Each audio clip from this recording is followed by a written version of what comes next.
Thank you for throwing Americans out of Russia. We're about to hear it for ourselves. Here we go.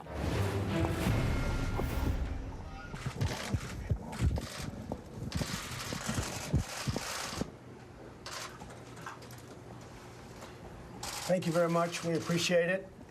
We are having a meeting today. We actually had a much larger group than this. This is the finals. But we discussed many things. One of them, obviously, was North Korea. We discussed Venezuela. We discussed Afghanistan and the Middle East generally. We had some very good meetings, some very good ideas, very good thoughts, and a lot of decisions were made. This was a very important day, actually.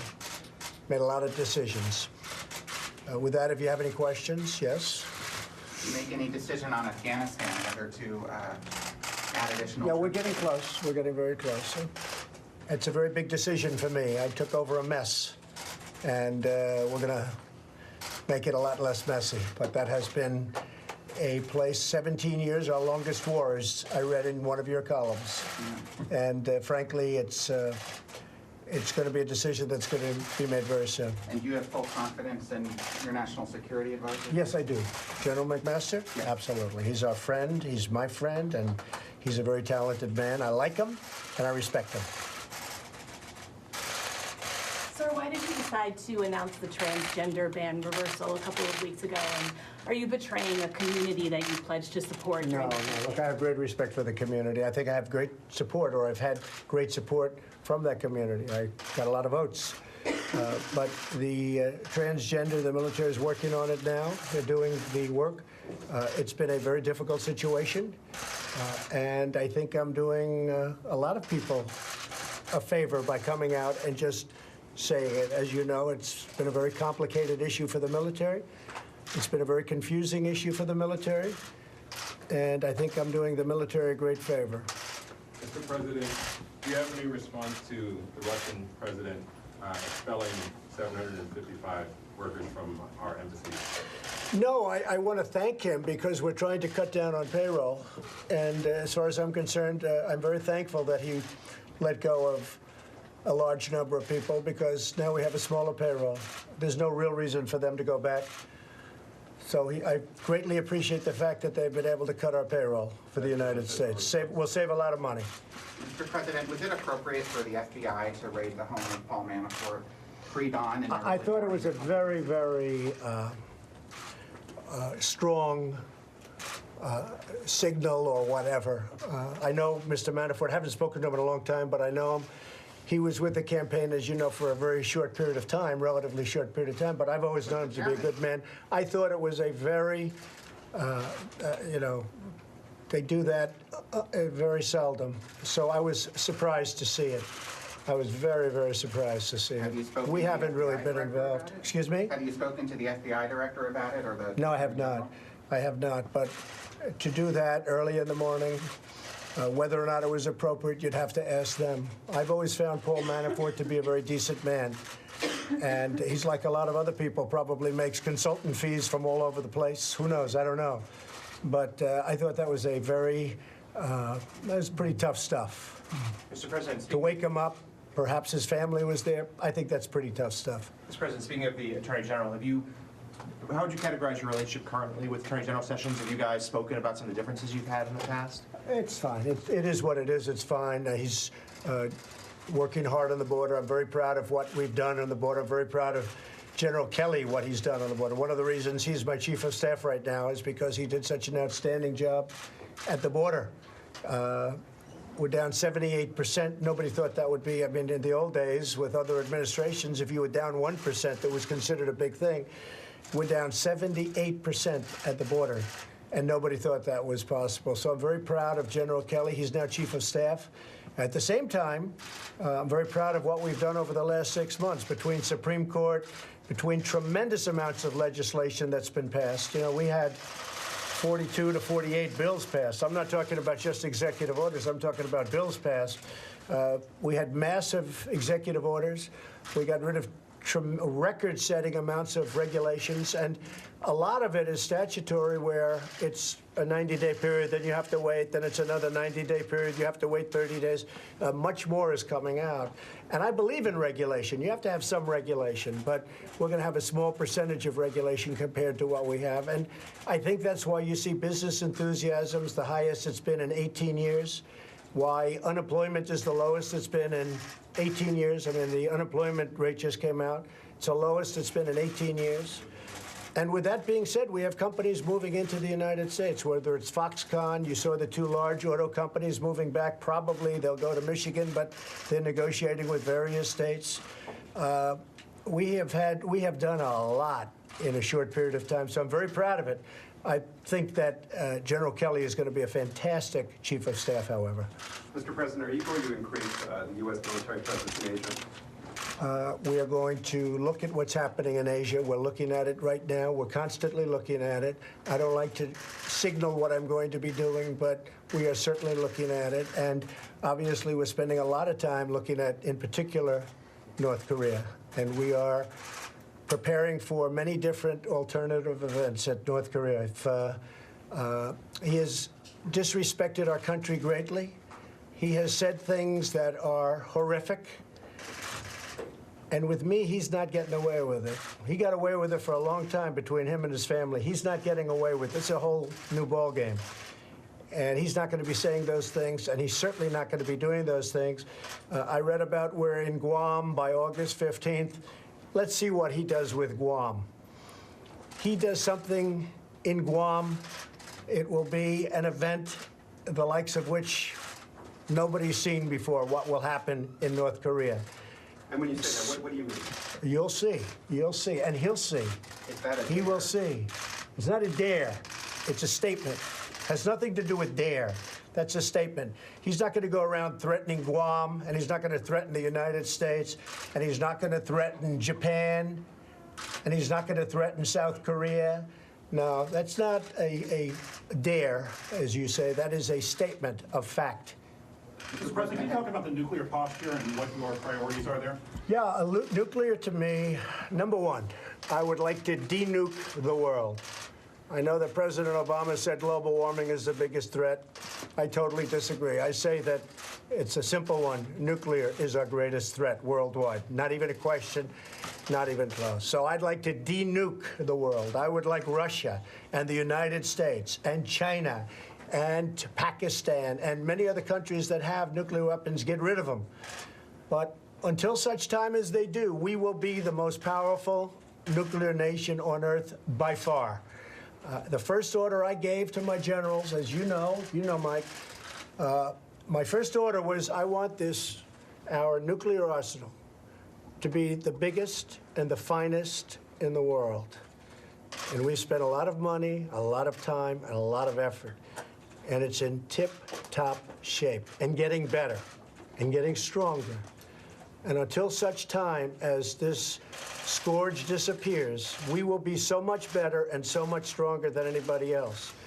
And nobody, including North Korea, is going to be threatening us with anything. Sir, what specifically have you changed in the nuclear arsenal? And the reason I ask is that a lot of experts yesterday, in response to your tweet, said that modernizing the arsenal takes many years. It can't be done in 6 months. It's a long process that's only just begun. We've done a lot of modernization, but we've done a lot of renovation, and we have it now in very, very good shape. And it will be in much better shape over the next 6 months to a year. Mr. President, It's a very important thing. Actually, it was the first. Military is very important to me. As you know, I did extremely well with the military vote, Mike and I. But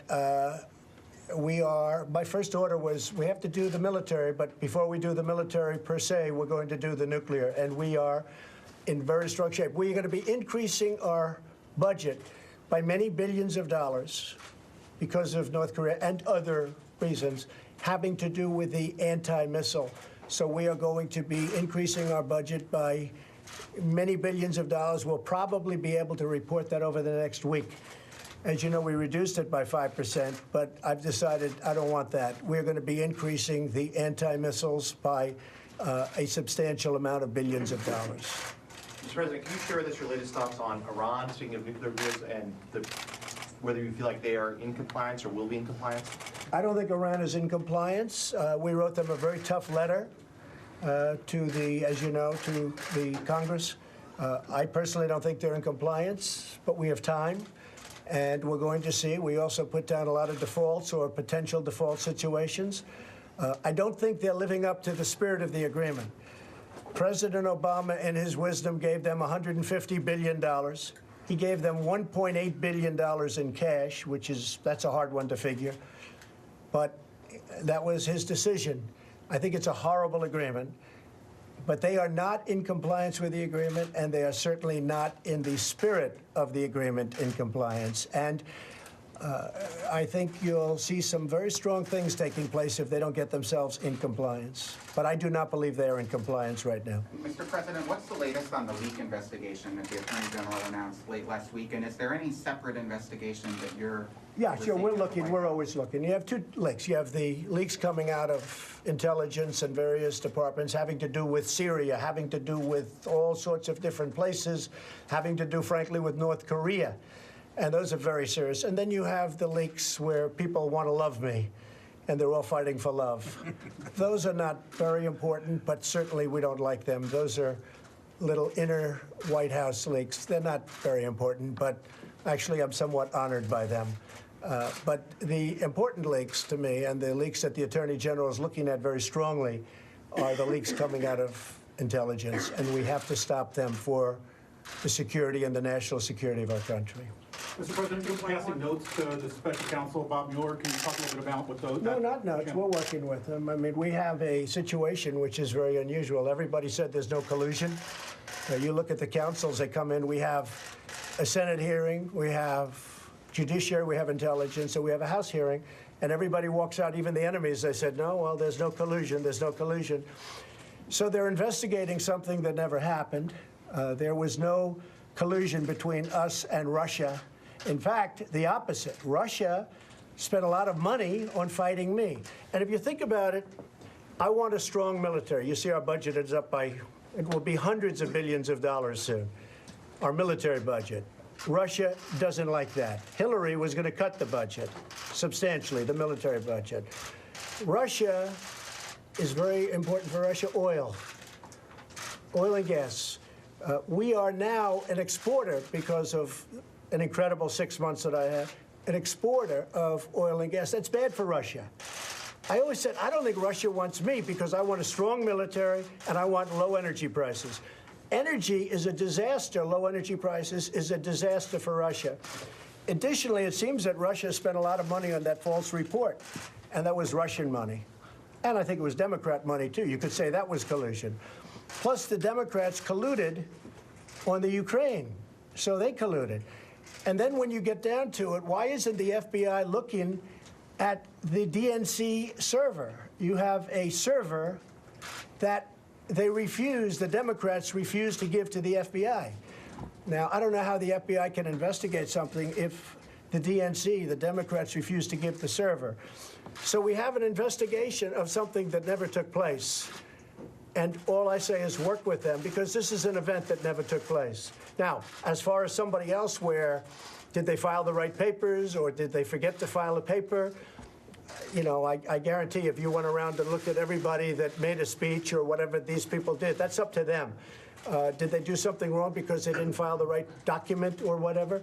Perhaps you'll have to look at them, but I guarantee you this, probably a lot of people in Washington did the same thing. Mr. President, given your harsh criticism of Democrats just now, how are you going to bring them in on things like infrastructure or healthcare? Well, we'll have to see. I'm not sure that we will bring them in. I mean, maybe we'll bring them in, maybe not. I think the infrastructure bill will be bipartisan. In fact, frankly, I may have more support from the Democrats. I want a very strong infrastructure bill.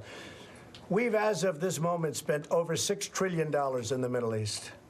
As far as I'm concerned, when I say spent, we've wasted $6 trillion in the Middle East, and yet we can't fix our roads and our bridges and our schools and our airports. And I think that's a very sad situation. So I'm very strong on infrastructure, and a lot of Republicans are, but I know a lot of Democrats are also. I think that'll work out. I think it's going to work out very well. Mr. President, have you thought about or considered leading to the dismissal of the special counsel? Is there anything that Bob Mueller could do that you would send you in that direction? I haven't given it any thought. I mean, I've been reading about it from you people. You say, oh, I'm going to dismiss him. No, I'm not dismissing anybody. I mean, I want them to get on with the task, but I also want the Senate and the House to come out with their findings. Now, judging from the people leaving the meetings, leaks, but they leave the meetings all the time and they say, no, we haven't found any collusion. There is no collusion. You know why? Because I don't speak to Russians. Look, I won because I suppose I was a much better candidate than her. I won because I went to Wisconsin. I went to Michigan. I won Pennsylvania. I fought a smart battle. That's why I win. I didn't win because of Russia. Russia had nothing to do with me winning. The thing that we had a great team, and I guess I did a good job. And you know what? Honestly, they spent much more money than I did, by a lot. You know that. They spent a lot more money, and honestly, they did not do a very good job of campaigning. And one more question about Senate Leader McConnell. You talked about him outside a little bit earlier, but have you reached out to him since your phone call yesterday? No. And have you given any consideration to asking his wife, your transportation secretary, to help bridge whatever? Elaine is doing a very good job. We're very proud of Elaine as Secretary of Transportation. As you know, as you said, Mitch's wife. She's doing a very, very good job. I'm very disappointed in Mitch. But if he gets these bills passed, I'll be very happy with it, and I'll be the first to admit it. But honestly, repeal and replace of Obamacare should have taken place. And it should have been on my desk virtually the first week that I was there or the first day that I was there. I've been hearing about it for 7 years. So repeal and replace should have taken place. The tax bill, tax cuts, tax reform, hopefully they get that done. I hope they get it done. And the other thing would be the infrastructure bill. In addition to that, you know, we've passed a lot of things. We passed accountability with the VA. We've passed a lot. We're doing a lot of great work at the VA. And we're doing a lot of great work all over. You look at what's happening with the coal industry, where they're putting on. I mean, I looked at West Virginia the other day. I was in West Virginia making a speech, and they are doing great as a state. The great governor of West Virginia, Jim, who you saw, he just became a Republican. He left. It's the first time in many, many years that a thing like that's happened. He just left the Democratic Party, and he became a Republican, which was a great moment. Hasn't happened in many years. So we're very, very happy with what's happened. We think it's been an incredible 6 months. We've done, you know, a lot of record-setting business. It's incredible. You look at what's going on with the economy, and you know, to me, very important, you look at the enthusiasm of businesses. You look at companies moving back in. You just saw on Friday the 2 big car companies that are coming in. You saw last week Foxconn. They make the Apple iPhones. They make all of the desktop. They're the biggest in the world. They're coming into Wisconsin with an unbelievable plant like we've never seen before. And I actually said to Tim Cook of Apple, I said, you know, Tim, I won't consider myself successful as president unless I see you start building those big, beautiful plants that you have all over China. You start building them in the United States. And he's going to do that. Mr. President, you were critical of the intelligence in the run-up to the Iraq war. Should we trust the intelligence now we're hearing about North Korea? Well, you know, it's different intelligence. I have Mike Pompeo. I have great confidence in him. That doesn't mean I had confidence in his predecessor, okay? Which I didn't, actually. Although he did say good things about me. He did say he had no information or no anything on collusion, so I shouldn't maybe say that, but I will say it. But I have tremendous confidence in Mike Pompeo. Dan Coates, fantastic. I mean, we have people. I think your new head of the FBI is going to be, I think I've done a great service for this country. I think that Christopher will do a fantastic job as the head of the FBI. So, look, nobody has greater respect for intelligence than Donald Trump, but you have to have the right leaders. I think we have great leaders right now. And, you know, you can look at the intelligence over the years. It was intelligence that got people to make one of the worst decisions ever made in the history of our country going into Iraq, because they said there were no weapons. You know, you look at it, it ended up being there were no weapons of mass destruction. They said, if you listen to them, weapons of mass destruction were all over the place, but they were not there. That was intelligence. I have great respect for intelligence as led by the people that I have in charge now. We have great people, and I think it's going to lead us to tremendous victories, and that's what we need. What is that intelligence telling you about North Korea? and the nuclear. It's telling me a lot of things, but, well, you'll probably find out about it before anybody else, right? Well, With your leaks. We got to stop the leaks. The leaks are very dangerous for our country. But no, I have great respect for the intelligence community, and I think with the leadership we have right now, hopefully it'll be a very, very successful 8 years for this country, and then after that we'll continue onward. But we have a lot of things we have to straighten out. You have the Middle East, you have North Korea. We have a lot of places of tremendous conflict and tremendous danger for this country. I will say, getting the 15-0 vote at the United Nations from the Security Council the other day, that's something that very few presidents would have been able to get. And I have great respect for the fact that China and Russia went along with it. That was a tremendous day for the United States. I think it'll have a strong impact on North Korea. I don't know that it'll be the end all, but I think it'll be a I think it'll have a big impact on North Korea and what they're doing. Thank you all very much. Thank you.